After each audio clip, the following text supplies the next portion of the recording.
తెలంగాణ రాష్ట్ర యువజన సంఘాల సమితి రాష్ట్ర అధ్యక్షులు డాక్టర్ కూన వేణుగోపాలకృష్ణ జాతీయ యువజన వారోత్సవాల సందర్భంగా తెలంగాణ రాష్ట్ర యువజన సంఘాల సమితిలో పనిచేయటకు పటాన్చెరు పట్టణానికి చెందిన ప్రముఖ సామాజిక ఉద్యమ నాయకుడు మెట్టు శ్రీధర్ జిన్నారం, మండల కేంద్రానికి చెందిన దళిత బహుజన యువజన ఉద్యమ నాయకుడు దళిత రత్న డాక్టర్ ఎర్సుల శ్రీనివాసులు వీరు ఇరువురు సమాజంలో సుదీర్ఘ కాలంగా వివిధ రకాల సామాజిక సేవా కార్యక్రమాలతో సమాజ శ్రేయస్సు కోసం కంకణబద్దులై అనేక సామాజిక కార్యక్రమాలు తలపెడుతున్నందుకు నేటి సమాజంలో యువతను సన్మార్గంలో తీసుకుపోవడం కోసం యువత అభ్యున్నతికి చేస్తున్న కార్యక్రమాల కృషిని పరిగణలోకి తీసుకొని వీరి సేవలను గుర్తించి తెలంగాణ రాష్ట్ర యువజన సంఘాల సమితిని బలోపేతం చేసే రాష్ట్ర వ్యాప్తంగా పలు జిల్లాల్లో యువజన సంఘాల సమితిని పూర్తి స్థాయిలో ఏర్పాటు చేయటకు మెట్టు శ్రీధర్ ను తెలంగాణ రాష్ట్ర యువజన సంఘాల సమితి రాష్ట్ర ప్రధాన కార్యదర్శిగా దళిత రత్న డాక్టర్ ఏర్సుల శ్రీనివాస్ ను తెలంగాణ రాష్ట్ర యువజన సంఘాల సమితి రాష్ట్ర సంయుక్త కార్యదర్శిగా నియామక పత్రాన్ని అందించడం జరిగింది. గత 15 సంవత్సరాల నుంచి విశేషమైనటువంటి కృషి చేస్తున్నటువంటి మెట్టు శ్రీధర్ గారు నవభారత్ నిర్మాణ్ సేన అనేటువంటి ఒక ఆర్గనైజేషన్తో విశేషమైన సేవలు, కోవిడ్లో కూడా అద్భుతమైన సేవలు చేశారు. సామాజికమైన సేవలకు కేర్ ఆఫ్ అడ్రస్గా ఈరోజు మెట్టు శ్రీధర్ గారు ఉన్నారు. వారిని గుర్తించి తెలంగాణ యువజన సంఘాల సమితి లోపల రాష్ట్ర స్థాయి యొక్క పదవి ఇవ్వాలనేటువంటి దాని మీద అంటే అలా నేను అంత సమయం ఇవ్వలేనంటే కాదు శ్రీధర్, నీలాంటి యువకులు, నిజాయితీ పరులు, సమాజంలో ఇమిడేటటువంటి వ్యక్తులు, సమాజమే దేవాలయం అనేటువంటి మంచి ఆలోచన ఉన్నటువంటి వాళ్లకు సహకారం అందించాలనేటువంటి దాని మీద మేము ముందుకు వచ్చినాము.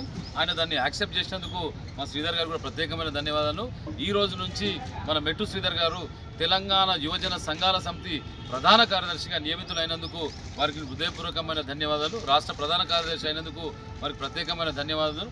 దాంతోపాటు మన శ్రీధర్ గారు, మన శ్రీనివాస్ గారు, ఆయన కూడా చాలా రకాలైనటువంటి బహుజన సంఘాలకు సంబంధించినటువంటి కానీ, యువజన సంఘాలకు సంబంధించినటువంటి కానీ, నర్సాపూర్ కానీ, గుమ్మడిదల కానీ, మెదక్ జిల్లా, ఉమ్మడి మెదక్ జిల్లాలో కూడా విశేషమైన సేవలు చేసి గత జాతీయ స్థాయిలో కూడా మంచి సేవలు చేసినటువంటి మంచి మానవత్వం ఉన్నటువంటి గొప్ప వ్యక్తి మా శ్రీనివాస్ గారు.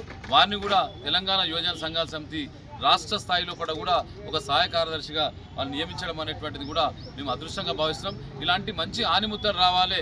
గతంలో ఉన్నారు వాళ్ళందరూ కూడా మా పదవులు అనేటువంటి దాని మీద పదవులు ఇంట్లో పెట్టుకున్నట్టు కాదు.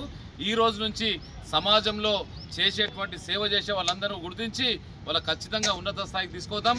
సంగారెడ్డి జిల్లాను తెలంగాణ రాష్ట్రానికి యువతకు ఆదర్శవంతమైనటువంటి దేశంగా చేసేటువంటి ప్రయత్నం చేస్తాం. ఎన్ని రకాలుగా తెరెన్కకు మాట్లాడుకున్నా కానీ పట్టించుకోం కనుక ఇలాంటి సేవ చేసేటువంటి ఆనిముత్యాలను, మేలి ముత్యాలను లెంకి కూడా వాళ్ళు ముంగ తీసుకొచ్చేటువంటి ప్రయత్నం చేస్తామనేటువంటి విషయాన్ని కూడా మరొకసారి శ్రీధర్ గారి నియామకాన్ని కూడా యాక్సెప్ట్ చేసినందుకు వారికి ధన్యవాదాలు. మా సీనన్న గారు కూడా యాక్సెప్ట్ చేసినందుకు వారికి కూడా ధన్యవాదాలు. అదేవిధంగా పట్టణానికి సంబంధించినటువంటి మా లక్ష్మణ్ గారు కూడా గత ఎన్నో సంవత్సరాల నుంచి విశేషమైన సేవలు చేస్తున్నటువంటి లక్ష్మణ్ గారికి కూడా మన జిల్లా ప్రధాన కార్యదర్శిగా నియమించడం జరిగింది. ఈ నియామకాన్ని ఈ రోజు నుంచి అమలవుతుంది. మీరు చేసేటువంటి ప్రతి సేవా కార్యక్రమం కూడా అన్ని వర్గాలకు కూడా చాలా సేవ చేసేటువంటి విధంగా ఉండాలనేటువంటి విషయాన్ని కూడా ఏమాత్రం కూడా కాంట్రవర్సీ కాకుండా, అది కాకుండా ఇది కాకుండా సేవ మీదే పూర్తి స్థాయిలో దృష్టి కేంద్రీకరించాలనే విషయాన్ని కూడా మరొకసారి తెలియజేసుకుంటూ ఇదే స్ఫూర్తి, ఇదే సంకల్పంతో పోదాం. సంగారెడ్డి జిల్లాను తెలంగాణ రాష్ట్రాన్ని యువ జిల్లాగా చేసేటువంటి ప్రయత్నం చేద్దాం, యువ సేవ చేసే జిల్లాగా ప్రయత్నం చేద్దాం అనేటువంటి విషయాన్ని కూడా మరొకసారి తెలియజేసుకుంటూ సెలవు తీసుకున్నాను. మరిన్ని అప్డేట్స్ కోసం మా ఛానల్ ని సబ్స్క్రైబ్ చేయండి.